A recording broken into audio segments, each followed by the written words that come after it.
নমস্কার বন্ধুরা, ক্যাডেরি kitchen and ব্লগে তোমাদেরকে স্বাগত জানাই। আশা করি তোমরা সবাই খুব ভালো আছো এবং তোমাদেরই ভালোবাসায় আমিও খুব ভালো আছি। আজকে আমি তোমাদের সঙ্গে পেঁপে, আলু আর পনিরের একটা রেসিপি শেয়ার করতে চলেছি। আশা করি তোমাদের ভালোই লাগবে।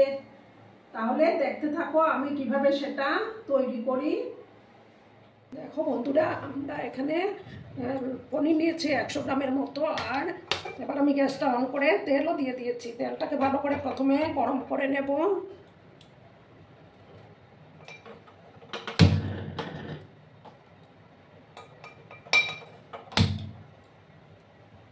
আমি এখানে সাদা তেল ব্যবহার করেছি। তেলটাকে প্রথমে ভালো করে গরম করে নেব।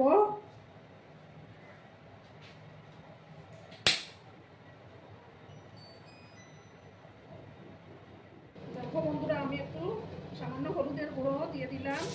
তারপর আমি পনিরগুলো দিয়ে দিলাম। আবার পরিমাণ মতো লবণ অ্যাড করে দিচ্ছি আমি।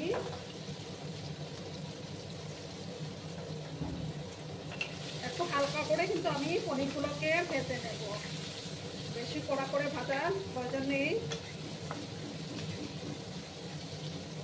একটু হালকা ভাজা করলেই যথেষ্ট।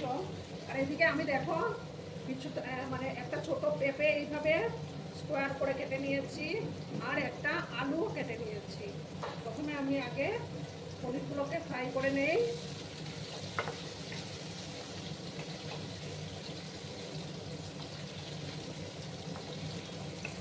আর বন্ধুরা, ভিডিও দেখার শুরুতেই কিন্তু একটা লাইক করতে তোমরা ভুলো না। তোমরা লাইক করলে ভিডিও বানানোর উৎসাহটা অনেক গুণ বেড়ে যায়।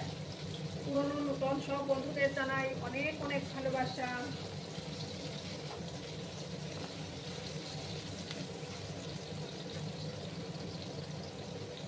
আর একটু সময় ভাজার পর আমি পনিরগুলোকে নামিয়ে নেব। বন্ধুরা, এবার আমি পনিরগুলোকে তুলে নেব।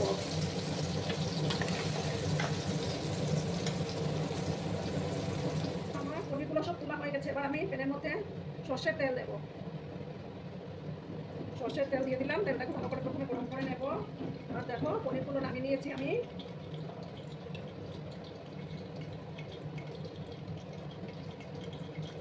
এবার দেখো এই পেঁপে আর পনিরগুলোকে আমি দিয়ে দিচ্ছি। এবার পরিমাণ মতো হলুদের গুঁড়োটা অ্যাড করে দেবো। সামান্য একটু লবণও দেবো। প্রথমে আমি এই যে পেঁপে আর আলুটাকে ভালো করে ভাজবো।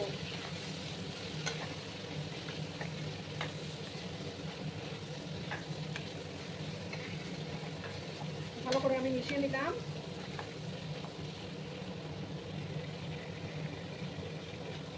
গ্যাসের আঁচটাকে আমি মিডিয়ামে করে দিয়েছি। আর আমি ঢাকা চাপা দিয়ে রাখবো 2 মিনিটের মতো। প্রথম ঢাকা চাপা দিয়ে রাখবো, তারপর আবার ঢাকাটা সরিয়ে আবার নাড়াচাড়া করে দেবো। ওটা কিন্তু সঙ্গে থেকো বন্ধুরা।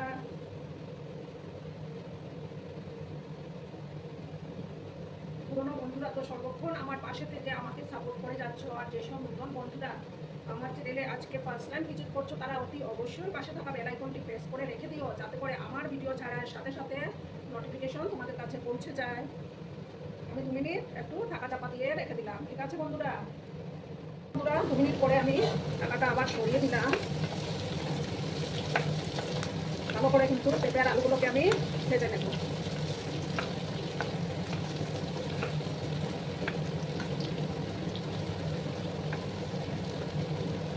পেঁপে আর আলুগুলো না ভালো করে ভাজা হলে রান্নার টেস্টটাও ভালো আসবে। আরো 2 মিনিট আমি এটাকে ঢাকা চাপা দিয়ে রেখে দিলাম। 2 মিনিট পর আমি এটা নামিয়ে নেব। তো বন্ধুরা, এবার আমি ঢাকাটা সরিয়ে দিলাম। এবার আমি কিন্তু পেঁপে আর আলুগুলো আমি নামিয়ে নেব।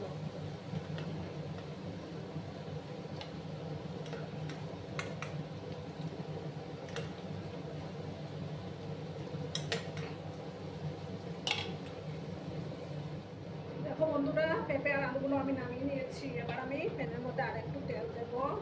সর্ষের তেলেই রান্নাটা হবে।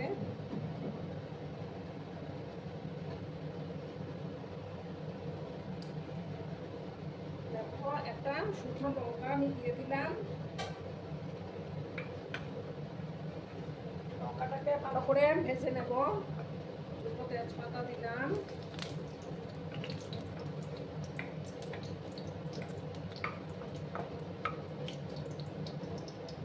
আর দেব 5 ফোড়ন।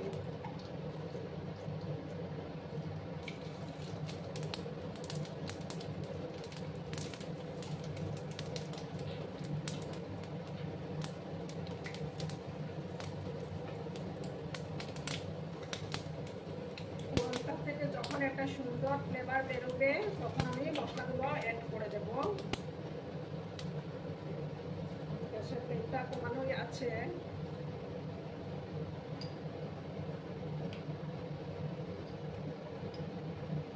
দেখো 1 চামচ জিরে গুঁড়ো দিলাম, আর সামান্য একটু জল দিচ্ছি যাতে করে মশলাটা না হয়ে যায়। এবার দেবো ধনিয়া গুঁড়ো দেবো 1 চামচ,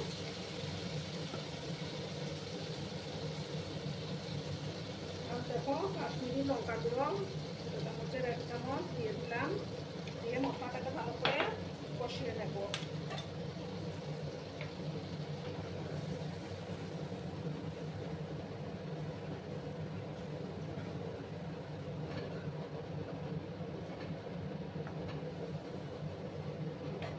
এবার আমি দেখো যে পেঁপে আর আলুগুলো দিয়ে একসাথে কষাবো।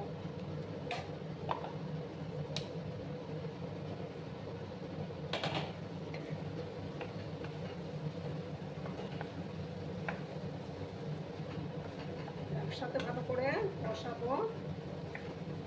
যত বেশি কষানো হবে ততই রান্নার টেস্টটা বেড়ে যাবে। এবার পরিমাণ মতো লবণটাও অ্যাড করে দেবো।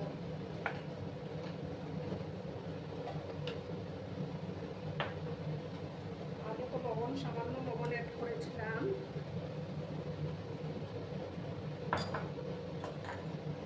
দিয়ে ভালো করে আমি কিছুক্ষণ সময় নিয়ে পেঁপে আর আলুটাকে ভালো করে কষিয়ে নেব যতক্ষণ না মশলাটার থেকে তেল ছাড়তে শুরু করেছে।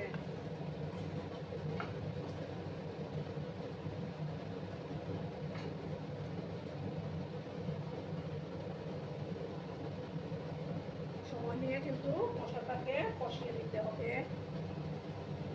দেখো বন্ধুরা, এবার আমি আবার ভালো করে নাড়াচাড়া করে দিচ্ছি। মশলাটার থেকে আস্তে আস্তে করে তেল ছাড়তেও শুরু করেছে। 3টা দেখো চেরা কাঁচা লঙ্কা আমি দিয়ে দিলাম।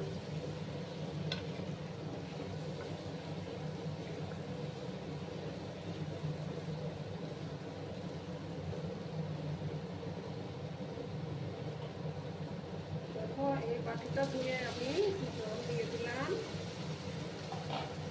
আমি রান্নাটাতে কিন্তু গরম জলই ব্যবহার করব।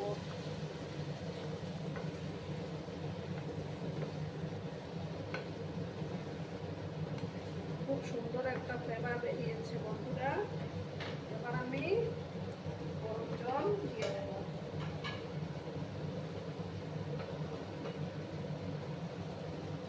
গরম জল দিলে রান্নার টেস্টটাও ভালো আসে, আর আমার সবজিগুলো খুব সুন্দর সেদ্ধ হয়ে যাবে।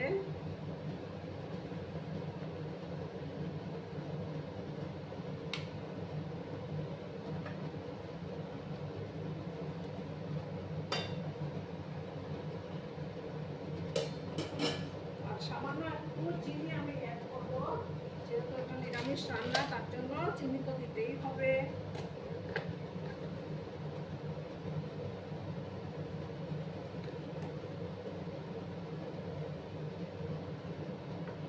এবার আমি পনিরগুলো অ্যাড করে দেব।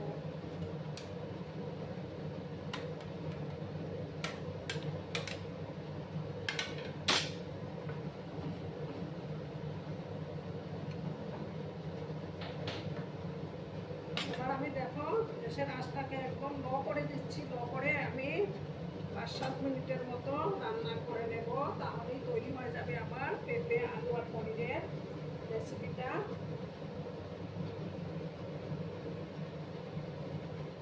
বন্ধুরা, আবার আমি ঢাকাটা সরিয়ে দিলাম। আমার রান্না কিন্তু অলমোস্ট ডান। এবার আমি দেখো সামান্য একটু শাহি গরম মশলা দেব।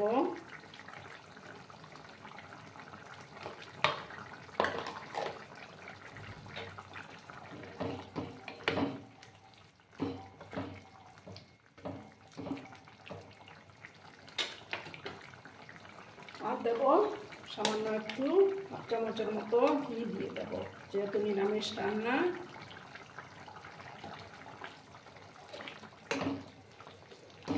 খেতে তো হবে ভালো ভালো টেস্টি টেস্টি রান্না, তাই না বলো বন্ধুরা?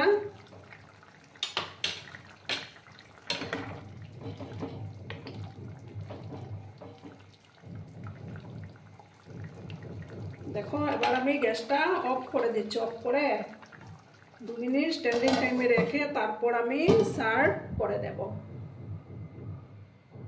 আমি সার্ভ করে দিয়েছি, কেমন হয়েছে অবশ্য কমেন্ট করে বলো কিন্তু তোমরা। তোমাদের এই মিষ্টি মিষ্টি কমেন্টগুলো পড়তে আমার না দারুণ লাগে। আর এতক্ষণ ধরে আমার ভিডিওটার সাথেও পাশে থেকে আমাকে এতটা ভালোবাসা দেওয়ার জন্য তোমাদেরকে আবারও জানাই অনেক অনেক ভালোবাসা। আর আমার ভিডিওটার কোনো অংশেও যদি তোমাদের একটুও ভালো লাগে তাহলে অবশ্যই তোমাদের প্রিয়জনদের মাঝে শেয়ার করে দেওয়ার অনুরোধ রইল। ততক্ষণে তোমরা সবাই খুব ভালো থেকো, সুস্থ থেকো, আনন্দে থেকো। ধন্যবাদ।